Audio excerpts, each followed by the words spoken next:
October 18, 2022. Ang santos nga ebanghelyo sumala ni San Lucas. Humani ini gipili sa Ginoo ang laing kapituag duha ka lalaki. Gipadala sila sa tinagurha aron maguna kaniya ngadto sa tagsa-tagsa ka lungsod ug dapit nga iyang adtuan.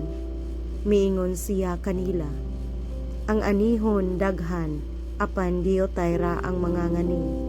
Busa pag-ampo kamo sa tag-iya sa anihon, aron magpadala siya dugang pang mamumuo, nga muanhi ni ini. Lakaw kamo, nagpadala ako kaninyo nga sama sa mga nating karnero ngadto sa mga lobo.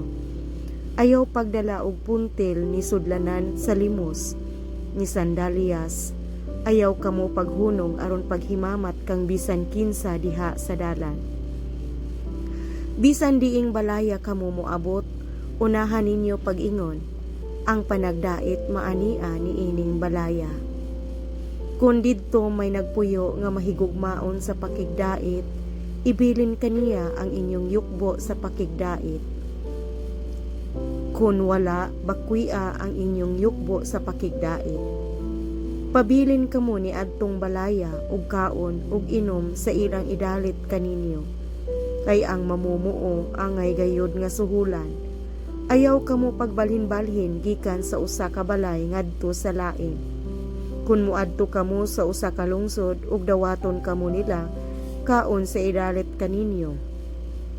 Ayuha ang mga masakito ni adtong lungsura ug sultihi ang mga tao didto nga hapit na moabot kanila ang paghari sa Dios. Ang ebanghelyo sa Ginoo. Daygon ko ikaw, o Kristo.